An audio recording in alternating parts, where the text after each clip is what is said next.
अस्सलाम वालेकुम नाज़रीन, JN न्यूज़ HD के साथ मैं हूं नाइला भट्टी। नजर डालते हैं आज की अहम खबरों पर।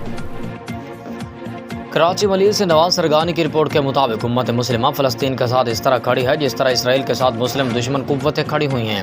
ये बात वाज़ेह होगी कि इंसानियत के अलमबरदार इंसानियत के नहीं इजराइल के अलमबरदार हैं। फ़लस्तीनी अवाम के लिए इमदाद इकट्ठी करने का ऐलान करते हैं। मलीर के इलाका पेरी में इलाका मकीनों की जानिब से मज़लूम फ़लस्तीनियों से इजहार यकजहती के लिए और इसराइल की ज़ालिमाना कार्रवाइयों के खिलाफ इलाका मकीनों का एहतजाजी मुजाहरा। मज़लूम फ़लस्तीनियों पर इसराइली बमबारी के खिलाफ शदीद नारेबाजी की गई। उम्मत मुस्लिमा से फिलफौर फ़लस्तीनियों के लिए इमदादी इशियार रवाना करने की अपील, जबकि हुकूमत पाकिस्तान से भी अपील की गई कि हम फ़लस्तीनियों के लिए इमदादी सामान इकट्ठा करने के लिए तैयार हैं। रियासत पाकिस्तान इसे फ़लस्तीनियों तक पहुँचाने के लिए अपना किरदार अदा करे।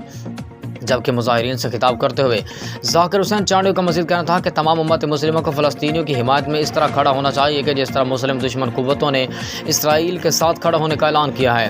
अगर ज़रूरत पड़ी तो अपने जान माल मज़लूम फ़लस्तीनियों के लिए कुर्बान करने के लिए तैयार हैं। जबकि रैली के मज़ीद वकार बगियो, मनीर चांडियो, भाई खान और दीगर ने क़यादत की, जबकि इलाका मकीनों ने बड़ी तादाद में शिरकत करके फ़लस्तीनियों के साथ इजहार यकजहती किया।